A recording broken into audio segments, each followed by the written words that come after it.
Ralo, you done had a lot going on. You know what I'm saying? Car crash. Correct. What happened, man? Man, it's this rain, man. You know, On the road. you can't control what God, Mother's nature. And then every time I wrecked 2 cars in 1 month. The first one, my Corvette, I had tried to get over, and the car tried to didn't want to let me over, and it hydroplaned, the water came up out of it. And then in them Corvettes, them expensive cars, they real easy to drive. Real easy to crash. It's better to drive a cheap car. You smell right? So that damage on this truck, this van, looked pretty bad. Right. How many people was traveling with you? I think it was 12 people in that van, right? Probably about 10 to 12 people now. The van flipped over a couple times, and everybody walked away without a scratch. Both times, though, right? Both. Yeah, we walked away without a scratch. My girl now, I've been with her 13 years. She was in the Corvette with me. And, DP done walked out without a scratch. But, wow. It's a couple dudes try to play like they were hurt. To sue the insurance company and stuff.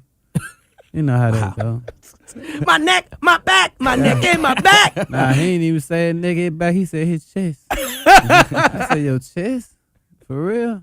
I had to cut that dude off. I can't even have that around me, man. No, you already know, man. So I'm seeing a lot of your social media game is going crazy.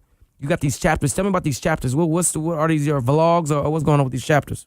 I just like to I like to show the things that I got going on. I do a lot for the community. I do a lot for the people. I give back a lot, and I just like to record. I just like my life anyway. You know what I'm saying? And for me, they pay me to get on stage, but it's an honor for me to even get up there and the people that know my music word for word and just love me the way they love me. The love that people show me, I think they need to be seen. Right. So everywhere I go, I take my boy DP, and he just record everything that I do, and we just put it in many chapters. You know what I'm saying? Okay. You've been independent too for a minute. Correct. And now you got this new deal. Right. So what changes? So before you put out music when you wanted to, how you wanted to, right. Does any of that change? What changes now that you signed? I'm still put out music anytime I want to, because it's in my contract. I already got that classified. For the most part, I wanted to still make mixtapes and albums whenever I got ready. So I'm still going to strategically put it out. I ain't going to beat myself up and do it. But, the thing about signing with somebody else, the numbers go up. All the numbers go up. They put you in placements that we can't put ourselves in. You know what I'm saying? Labels doing things that they'll never let independent artists do. Right. They got relationships with Spotify. They got relationships with iTunes. They got relationships with radio stations. They got relationships that we'll never have. And they've been having them relationships for decades. Right. You know what I'm saying? And they gonna always put them people first, because that's their biggest clientele. It gonna always be another Ralo come through. But Universal, Epic, they already got all the many labels, no disrespect to other labels, but they already got people that they deal with. You see what I mean? All my numbers gonna go up, from the shows to my views to everything. Right. So this Birdman situation, like I said before, we already cleared up the Future situation as far as your relationship. Birdman situation, a lot of people thought you were actually signed to Rich Gang because you was definitely running with Birdman. I mean, what's that relationship like nowadays? Birdman, he been going through a lot of things with, his situation with Drake, Nicki Minaj, and Wayne. If you look at him, or if you be around him, you can tell, you can look in his face and tell, it's eating him up real heavy. So he kind of fishy about who he mess with, you know what I'm saying? Because he be wanting to put bags behind people. He be wanting to lock in with different people, but it just ain't been looking right. You smell me? Things ain't been going right over there. Right. So I'm 100% behind him and my dog and everything. I was trying to get things done with him. You know what I'm saying? But he had other artists. He had to focus on Jacquees. He had to focus on. He always focused on the whole unit. But I need somebody that can focus on Ralo. Right. I needed somebody that can just help me and brand me and push me, and that's what Gucci Man got to offer. You know what I'm saying? He ain't got no other artists. I'm first, and I'm just first in line, and it's always good to be first in line. Right. You smell me? And he ain't promoting no artists on his page but myself, and it's an honor. And I know he 100% behind me. He's silent. He's just like me.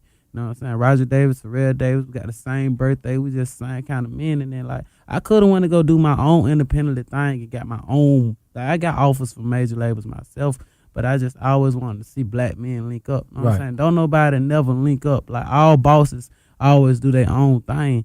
Like, don't no bosses really come together and, like, help build something bigger. You know what I'm saying? Like, I really feel like, just like Jay-Z and Kanye here, you know what I'm saying? I feel like we can do that in the South. Right. You know what I'm saying? I feel like I could have went to go sign to them. I had deals on the table with everybody, but I just wanted us to build a foundation in the South, you know what I'm saying? And, like, build it up so other artists in the South can sign up on us and we can be bigger than everybody. Okay. And what's this record label called now? It sounds 1017 Eskimos.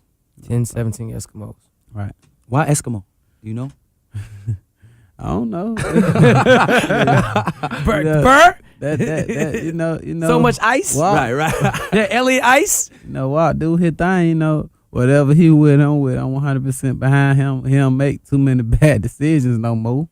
I gotta say no more. I heard you got a good deal over there.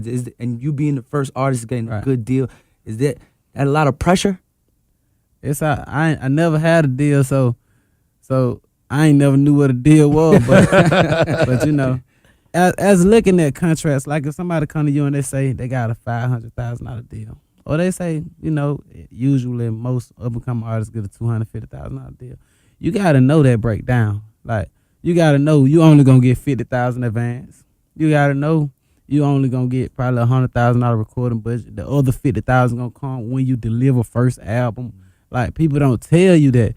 People don't tell you, like, yeah, he got $1 million deal, but half of that he ain't getting. Right. Probably 75% of that he ain't getting. So, like, I was looking through all these contracts with many different people that I have went to, and, like, this just been the best deal. Like, I was able to do whatever I want to do. I keep all my own show money. Not saying that because if he wants some money, he go up and call me and for $200,000-$300,000 easy. I just give it to him. But, like, he let me just keep so much, and, like, I honestly, my lawyer as well as myself, we just don't understand why he blessing me so much. You smell me? Well, I mean, you do a lot of good things in the community. You know what I'm saying? I think just for your growth, as far as you being a wild boy back in the day, wild youngin', you know what I'm saying, and having to sit down and just growth, and you just reading and educating yourself, bro. Like, you know what I'm saying? I think that's why you getting all the blessings, because your heart's in it. What's next for Ralo, man? Fam Goon, Fam America, and all that, your movement? You know, I just dropped American Gangster 2 yesterday on my birthday, and it did remarkable numbers. Like, the screens is ridiculous on the project. Like, you can go, you know, numbers don't lie, you know what I'm saying? And it just did well. So right now I'm just focusing on this project with Guwap and myself called Ralo LaFleur. We dropping it whenever my mixtape somehow go down a little bit, but I dropped the classic yesterday, so we're gonna have to hang on. But I already got the January, February, March, April, May, June, July in the bag. I'm just trying to kill the summer. You smell me? Like, we planning for next year. We already got this year in the bag. But I'm actually looking for artists, and Wap telling me, he keep telling me to look for artists, but these dudes ain't loyal. And, like, they don't want to put in no work. You know what I'm saying? They work ethic is so horrible, man. Like, they don't want to go on the road. How you not gonna want to go on the road? I don't be wanting to go on the road, but I still get up. I got kids and everything. I got a girl I love to death, and I still had to get up out that bed and get on that road. You smell me? Like, I've been trying to help artists do the same thing, but don't nobody want to work. Let me ask you too, like, you've been a Muslim for what, like 7 years now, right? Correct. Since like 2010, right? Right. So how do you feel about the current state in which our country treats Muslims, and how Donald Trump wants to put a ban on Muslims right now? How do you feel about that whole situation? You know, my whole crew of Bloods, Crips, GDs, and different colors. Like, you know what I'm saying? I came from the Bluff. I came from being in prison. Like, I made a lot of my friends in prison, and all of us was just separated. Like, it was like almost segregation, like black and white. Like, they had black people go to the bathroom, white people go to their bathroom. Back in the day, it was to the point where the Crips went to their bathroom, the Bloods went to their bathroom, the GDs went to this bathroom, the Muslims, you know, we went to any bathroom because we ain't, you know what I'm saying, like that. But I changed a lot of people's life when I came home from prison. Like, my whole community Muslim. Every homeboy I ever had Muslim, and if they ain't, I tell them keep stay from around me, because I know this the right way. You know what I'm saying? I know believing in God, whatever you doing. Like, if you go to church every week, but you gotta be a godly man, bro. I don't want to even talk to no dude that don't believe in God. Like, I just don't even want a relationship with that dude. And for him to say the things that he's saying about Islam is very like ignorant. Cause like you can't know what's going on. Cause the Quran better the real killer. I done shot a lot of people. I done sold more heroin than anybody. You smell me? So like, if it took from me to leave that lifestyle alone, and I definitely didn't want to leave it alone, like at all. I got away with it. You smell me? So like, it took me from that to this. Like, I say yes sir, no ma'am, no ma'am. You know what I'm saying? Like I'm a very respectful brother, and I don't got to do that. Like. And it just keep me humble and stuff. Like, it's a blessing. Like, Islam has made me the best dude that I can possibly be in life. You smell me? Dope. Well, I don't really got no more questions, man. You pretty much answered everything. I definitely want to appreciate you and thank you for coming out and rocking with us and dropping that knowledge. You know what I'm saying? And I can't wait to see what's next, bro. You know what I'm saying? You know, I ain't stopping. I ain't stopping until I get one of my little artists coming in here. You might have a couple gray hairs. No, I ain't stopping until I get some artists walking in here and you telling them like I did the same thing with your CEO. You see what I mean? That's what I'm trying to do. I'm trying to build an empire. Now I got somebody. I'm up under somebody's wing. Now I'm actually trying to put some people up under my wing. You see what I mean? I'm trying to make $1 billion out of it. I never looked at the great people. I always looked at them and said I can be greater. You know what I'm saying? I never looked at Jay-Z and didn't care about what he got. I told Gucci Man when I first signed the contract, I said, bro, I want you and Keisha to be Beyonce and Jay-Z. I believe in y'all. I settle for Kanye. I might not have a Kim, but I settle for Kanye. I just want everybody to be big, you know what I'm saying? That's how I feel. So speaking of like just the Muslims in the rap community, you know what I'm saying, before we get up out of here, what's your relationship with Khaled? You know, I went to Magic City with Future one night and DJ Khaled was with us. And you know, DJ Khaled did my mixtape, my first mixtape for American Gangster. Sure did. I remember that. And the brother, it took him probably like 2-3 months to send me my drops. You smell me? And then I asked the dude, I'm like, man, what's going on? Cause I wanted him to say all praise to Allah. Like, shout out to all my Muslim brothers around the world. That's just something. The reason why I wanted him to host my mixtape was because he was Muslim. And like, I swear before I started banging Islam like I'm banging it, like before I started saying pop all this takbir, Allahu Akbar, like all these brothers were scared to say it. Like everybody was scared to show that they were Muslim. Right. I don't know if it was because of politics or if people gonna look at them different, but even Kevin Gates called me and was like, bro, you helped me get on my deen. Like you helped me.